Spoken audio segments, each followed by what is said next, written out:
32절 말씀을 함께 교독하겠습니다. 군인들이 예수를 끌고 브라이도리온이라는 뜰 안으로 들어가서 온 군대를 모으고 경례하여 이르되 유대인의 왕이여 평안할지어다 하고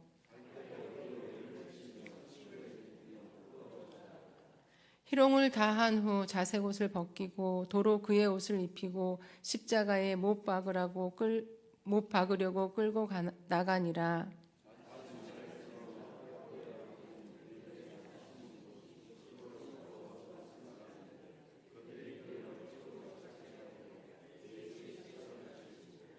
예수를 끌고 골고다라 하는 곳, 번역하면 해골의 곳에 이르러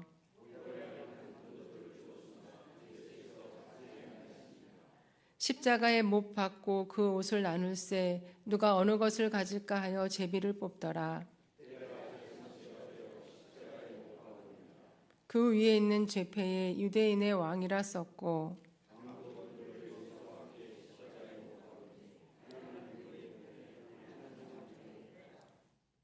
지나가는 자들은 자기 머리를 흔들며 예수를 모욕하여 이르되 아하 성전을 헐고 사흘에 짓는다는 자여 그와 같이 대제사장들도 서기관들과 함께 희롱하며 서로 말하되 그가 남은 구원하였으되 자기는 구원할 수 없도다. 함께 읽겠습니다. 지금 십자가에서 내려와 우리가 보고 믿게 할지어다 하며 함께 십자가에 못 박힌 자들도 예수를 욕하더라. 아멘. 지는 게 이기는 거다라는 말이 있습니다. 패배한 것 같지만 승리한 것이다라는 말입니다. 졌는데 어떻게 이기는 게 되는가, 또 실패했는데 어떻게 승리한 것이 되는가 말이 앞뒤가 안 맞는 것 같지만 우리가 이 말은 사람과 사람이 어우러져 살아갈 때에 종종 실감을 하게 되는 말입니다.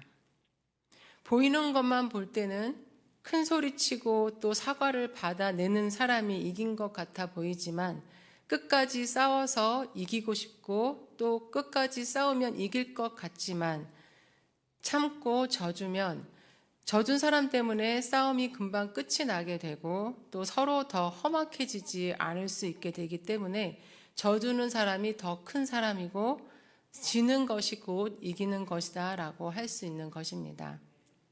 싸울 때뿐만이 아니라 인생에 있어서도 보이는 것만 볼 때는 패배한 것 같은 순간들이 있습니다. 오랫동안 노력하여 준비한 중요한 시험에서 불합격했을 때에는 실패한 것 같습니다. 또한 고통스럽고 힘든 일이 닥쳐왔을 때도 패배한 인생처럼 여겨지고 또 벌을 받은 것 같은 느낌이 듭니다. 그 고통스럽고 힘든 상황만 보았을 때는 그 시간 자체가 이미 패배한 것처럼 여겨지지만 고난의 시간이 우리 인생에 있어서 패배하는 것이 아니라는 것을 우리는 기억해야 합니다. 특히 우리 그리스도인들에게 닥치는 고난은 절대로 패배가 아니라는 것을 기억해야 합니다. 고난의 절정은 십자가입니다. 예수님의 십자가는 패배 그 자체인 것처럼 보입니다. 예수님을 그렇게 미워하고 또 예수님을 죽음으로 몰아버리고 싶어 했던 대제사장들과 서기관들 그리고 그 외에 많은 사람들은 예수님이 십자가의 처형을 받고 또 죽음으로 가는 것을 보면서 자신들의 승리로 생각했고 예수님은 완전한 패배를 했다라고 생각을 했습니다. 그래서 그들은 십자가를 지고 가시는 예수님을 보면서 승리의 환호성을 질렀고 패배한 예수님을 조롱했습니다.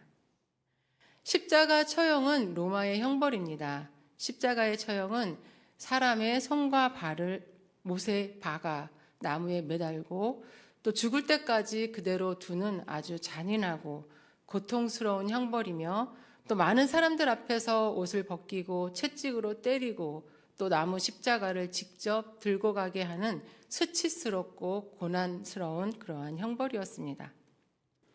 그래서 로마는 사람 중에서 가장 취급도 사람 취급도 받지 못하는 그러한 비천한 사람들이나 무가치한 사람들에게만 적용을 했고 로마 시민들에게는 십자가 형벌을 내리지 않았습니다. 그럴 정도로 매우 고통스럽고 또 수치스러운 십자가 처형을 예수님은 받으신 것입니다. 예수님은 머리는 가시 면류관에 씌워져서 찔리셨고 또 몸은 채찍에 맞아 찢기셨고 손과 발에는 못이 박히셨습니다. 그것은 정말 상상할 수 없는 엄청난 육신의 고통이었습니다. 그뿐만 아니라 온갖 수치와 조롱을 당하시며 정신적 고통도 받으셨습니다. 마태복음 26장에서는 대제사장이 예수님을 끌고 공회 앞에 서게 하여 죄를 물을 때에 공회원들은 예수님의 얼굴을 주먹으로 치고 또 손바닥으로 때렸다고 기록합니다. 그리고 오늘 본문 말씀 19절을 보시면 로마 병사들은 예수님의 머리를 갈대로 치고 또 침을 뱉고 희롱을 했습니다. 29절에서 32절에서는 계속해서 예수님을 조롱하는 말들이 나오는데 성전을 헐고 사흘에 짓는다는 자여 내가 너를 구원하라 그가 남은 구원하였으되 자기는 구원할 수 없도다. 이스라엘의 왕 그리스도가 지금 십자가에서 내려와 우리가 보고 믿게 할지어다 라고 하면서 패배한 예수님을 마음껏 조롱하고 능욕했습니다.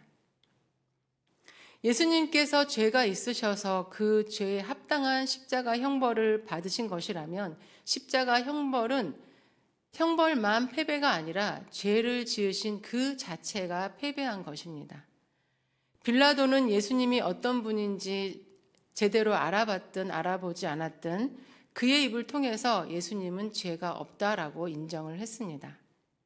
그러나 대제사장들과 서기관들은 예수님이 죄가 있든 없든 십자가 처형을 받게 하려는 그 목적을 달성했기 때문에 자신들은 승리했고 자신들의 계략대로 십자가 처형을 받으신 예수님은 패배자라고 여겼습니다. 예수님의 십자가 형벌이 겉으로 보기에는 끔찍하고 또 고통스럽고 수치스럽고 억울한 것이 없기 때문에 그것이 패배가 아니라는 것을 그들은 전혀 알 수 없었습니다. 기독교 복음주의의 거장이었던 존 스토트 목사는 우리는 십자가를 패배로 생각하고 부활만을 승리로 간주하는 일은 없어야 한다. 도리어 십자가는 획득된 승리이고 부활은 추인되고 선언되며 입증된 승리인 것이다 라고 말하면서 십자가와 부활을 연결하였습니다.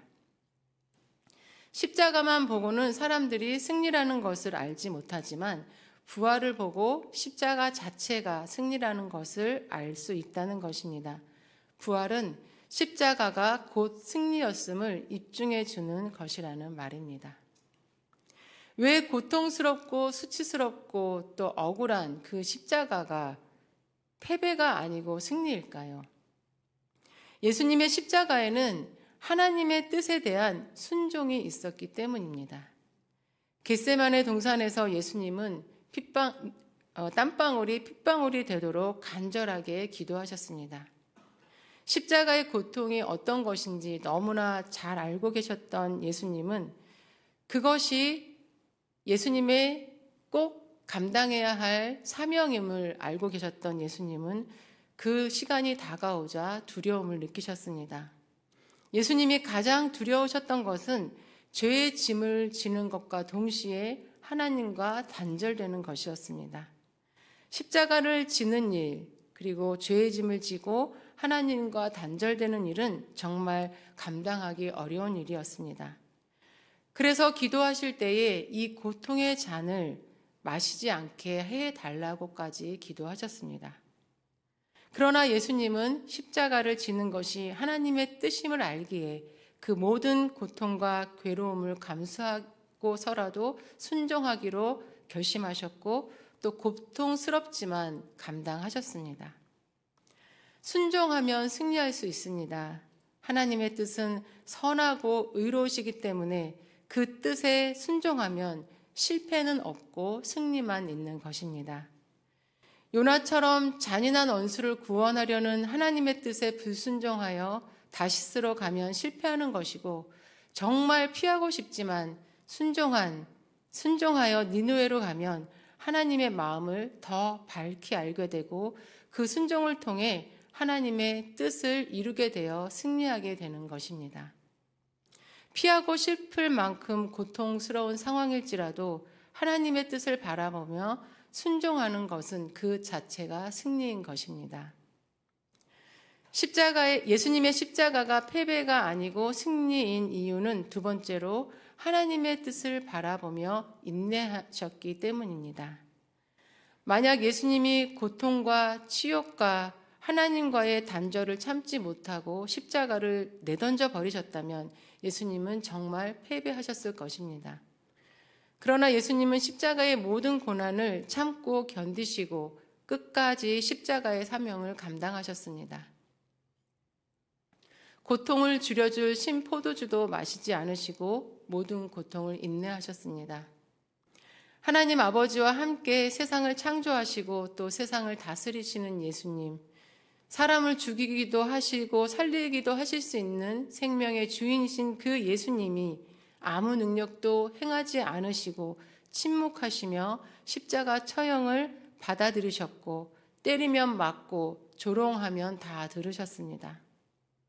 그렇게 힘없이 십자가에 죽으시는 모습이 대제사장들과 서기관들뿐만 아니라 제자들에게까지 예수님은 패배한 것으로 보여졌고 예수라는 사람은 아무것도 아니었구나라는 생각을 하게 했습니다. 그러나 그 모든 것을 참고 인내하심으로 우리의 모든 죄를 담당하실 수 있으셨던 것입니다. 끝까지 인내하심으로 예수님은 승리하신 것입니다. 하나님의 선하신 뜻을 바라보며 고난을 인내하면 우리도 승리할 수 있습니다. 하나님께서 인내하는 우리에게 견딜 수 있는 힘을 주시고 또 감당할 수 있도록 이끌어 주십니다. 때로는 이해가 되지 않는 고통스러운 상황이 닥치더라도 하나님의 뜻을 바라보며 인내할 때에 우리는 승리할 수 있습니다. 예수님의 십자가가 패배가 아니고 또 승리인 이유는 세 번째로 그 속에 사랑이 있기 때문입니다. 예수님이 십자가를 지신 궁극적인 목적은 우리를 향한 하나님의 사랑을 확증하기 위한 것이었고 또 하나님만큼 우리를 사랑하셔서 우리의 죄를 대신 지시고 우리를 죄에서 구원하시기 위한 것이었습니다. 자기들이 무엇을 하는지 알지도 못하는 죄인들을 사랑하셔서 구원하시기 위해 십자가를 지신 것입니다. 예수님은 이 땅에 계실 때에도 사람을 사랑하셔서 짧은 공생의 기간에 바쁘게 쉴 새 없이 가르치시고 전파하시고 고치셨습니다. 가난하고 병들고 목자 없는 양과 같은 무리들을 사랑하시고 그들을 향한 마음이 너무나 크셨습니다. 그리고 모든 죄인들을 향한 예수님의 사랑은 십자가를 지게 했습니다. 십자가는 고난의 절정이기도 하지만 우리를 향한 예수님의 사랑의 절정이었습니다. 우리를 사랑하셔서 그렇게 고통당하시고 수치를 당하시고 하나님과도 단절되어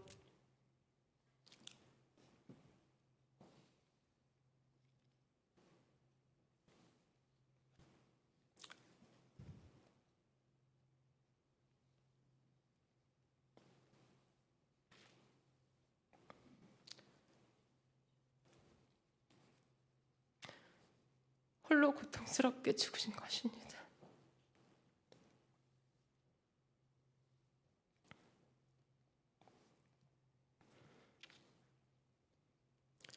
우리를 향한 예수님의 사랑은 십자가를 끝까지 질 수 있는 원동력이었고 그 사랑으로 승리하신 것입니다. 사랑은 모든 것을 견디게 합니다. 사랑은 모든 것을 이기게 합니다. 모든 것을 이기신 예수님의 사랑을 깊이 깨닫고 감사할 때 고통스럽고 수치스럽고 때로는 억울할 때 그러한 상황이 오더라도 그 사랑에 힘입어서 우리도 승리할 수 있습니다. 대제사장들과 서기관들 그리고 예수님을 십자가에 못 박으라고 외쳤던 많은 사람은 예수님이 십자가 처형을 당하게 되자 자신들이 승리했다고 생각했고 또 예수님은 완전히 패배했다고 생각했습니다. 그러나 그들의 뜻대로 십자가를 지셨기에 우리를 죄에서 구원하실 수 있었던 것입니다. 하나님의 뜻을 바라보고 또 순종하고 인내하고 사랑하며 감당하신 예수님의 십자가는 완전한 승리였습니다. 우리의 인생의 여정에도 고통의 시간, 또 수치를 당하는 시간, 억울하게 되는 시간이 있습니다.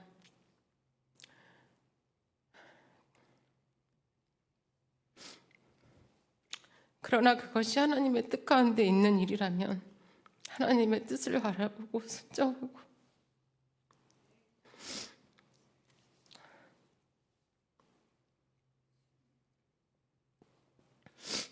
인내하고 고난으로 인해 사람을 증오하지 않고 사랑하려고 애쓴다면 그 시간은 고난으로 끝나는 것이 아니라 실패로 남는 것이 아니라 끝내 승리하게 될 것입니다.